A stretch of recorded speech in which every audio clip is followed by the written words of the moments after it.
दोस्तों नमस्कार, बहुत स्वागत आपका चौकस भारत में। मैं आपका दोस्त ब्रजेंद्र। बिहार की राजनीतिक सरगर्मी लगातार बढ़ते नजर आ रही है।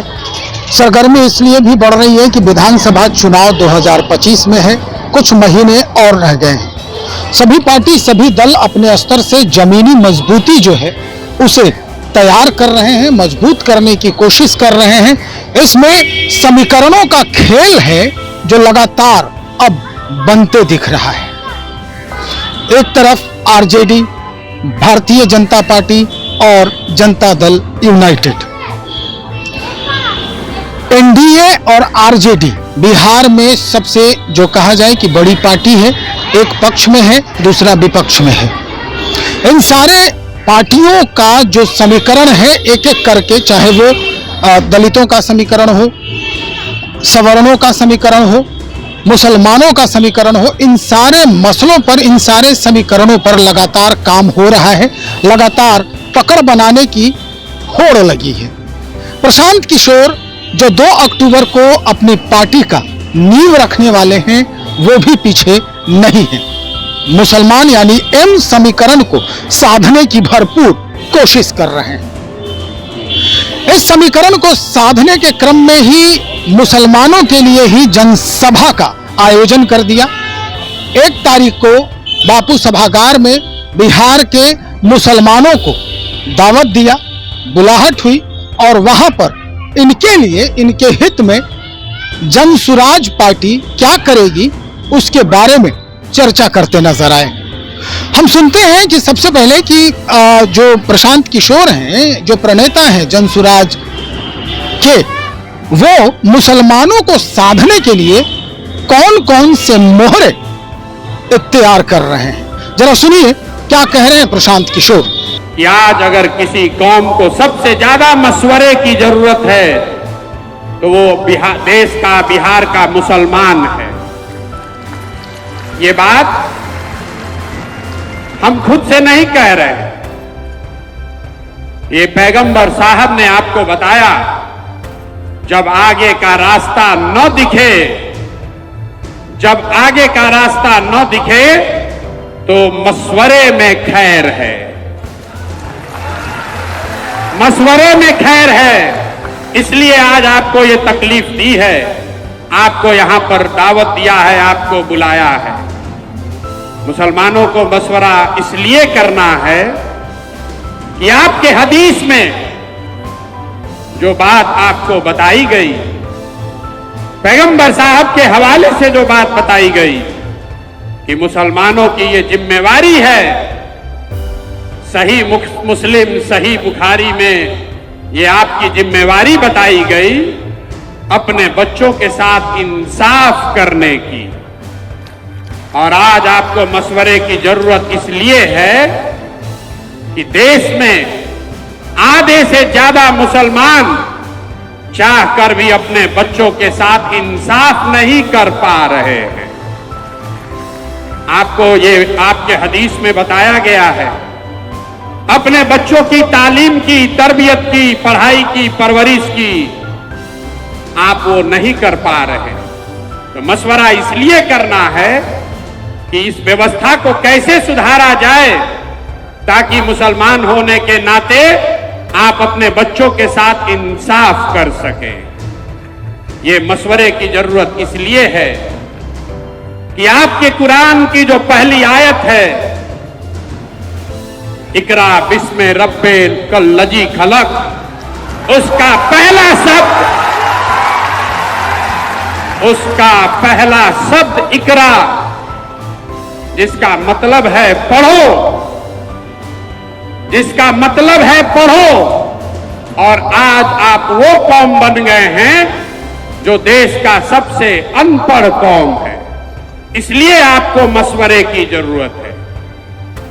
आपको मशवरे की इस मजलिस में आने की इसलिए जरूरत है कि जिस कौम ने, आपके पुरखों ने अपने खून पसीने से इस देश की आजादी में, इस देश को बनाने में कुर्बानी दी, उसी देश के पार्लियामेंट में,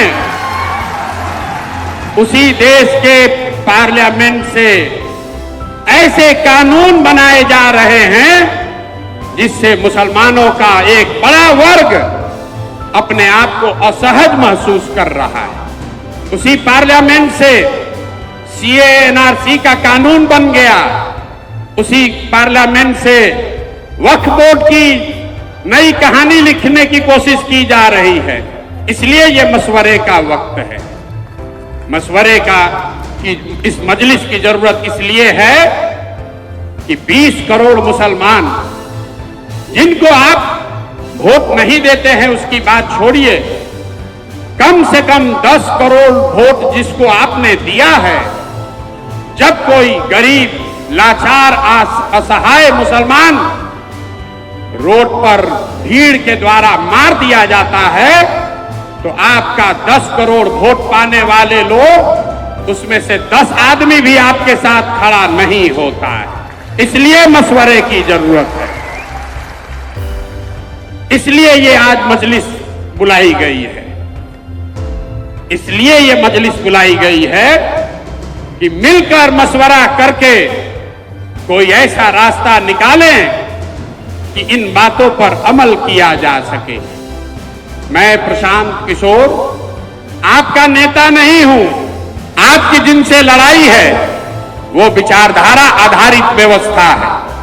आपकी लड़ाई भाजपा से नहीं है, आपकी लड़ाई मोदी शाह से नहीं है, आपकी लड़ाई संघ से है जो विचारधारा आधारित व्यवस्था है। वो एक दिन में गांधी मैदान में रैली करके नहीं बना है, वो एक चुनाव के लिए नहीं बना है, वो पिछले 40-50 सालों में उस विचारधारा के मानने वाले लोगों ने एक एक कतरा करके धीरे धीरे उसको बनाया है।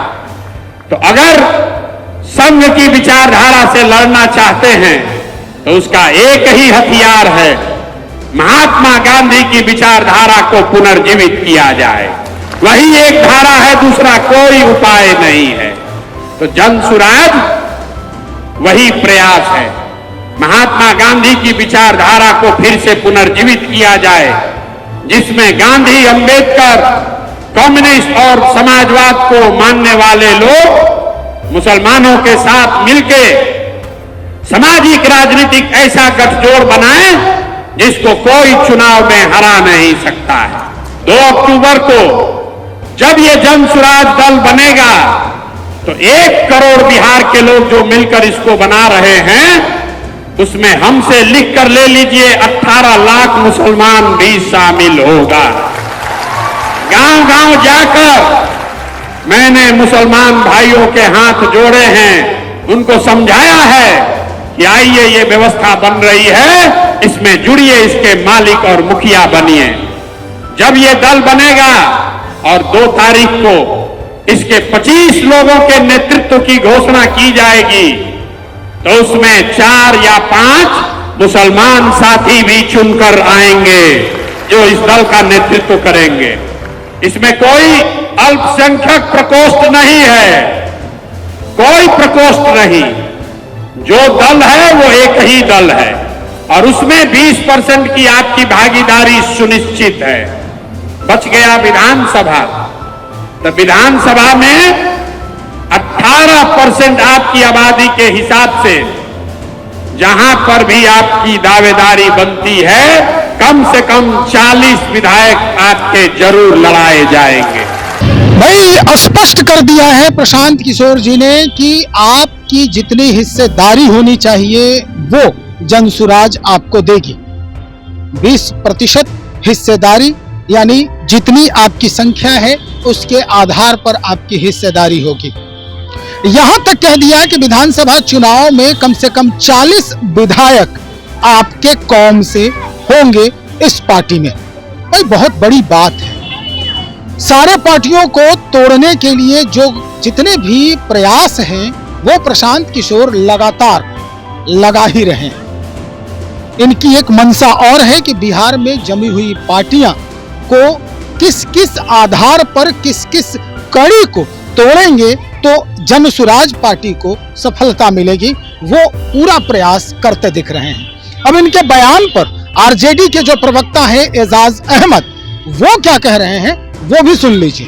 मुसलमानों के मुद्दे पर एक शब्द भी नहीं बोलने वाले हैं। मुसलमानों के मसले और मसाइल पर एक शब्द भी किसी तरह की प्रतिक्रिया नहीं देने वाले और लगातार जो भारतीय जनता पार्टी मुसलमानों के खिलाफ पूरी राजनीति का आधार तैयार किए हुए है, उसके साथ खड़े रहने वाले प्रशांत किशोर जी, आप स्पष्ट कीजिए कि आप मुसलमानों को आगे रख करके कौन सी राजनीति करना चाहते हैं, मुसलमानों के नाम पर कौन सी राजनीति करना चाहते हैं। आप स्वयं कहते हैं कि मैं नेपथ्य में हूं, लेकिन एक भी मुस्लिम लीडरशिप या एक भी मुसलमानों का जो लीडर होना चाहिए वो सामने नहीं है, उसके संबंध में कोई चर्चा नहीं है।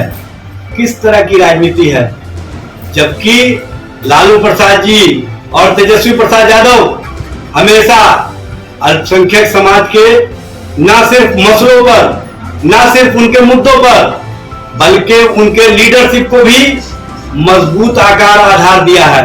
और आज राष्ट्रीय जनता दल में लालू प्रसाद जी के बाद अब्दुल बारी सिद्दीकी राष्ट्रीय प्रधान महासचिव हैं और हर स्तर पर मुसलमानों की नुमाइंदगी नुमाया तौर पर दिखाई देती है। स्पष्टता दिखती है कि मुसलमान लीडरशिप मजबूती के साथ राष्ट्रीय जनता दल में है।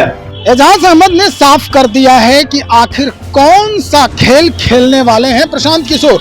एक भी नेता क्या मुस्लिम कौम से है इनके पार्टी में, इनके दल में, जनसुराज में? मुसलमानों की बात करने के लिए हमारा दल जो है यानी आरजेडी जो है वो शुरू से ही अग्रगण्य रहा है। कई सारी बातें हैं, आपने सुना ही होगा, लेकिन अब स्थिति ये बन गई है कि जो समीकरण हैं राजनीति के, कास्ट के, वो समीकरण अब कैसे साधा जाए इस पर होड़ लगते दिख रही है।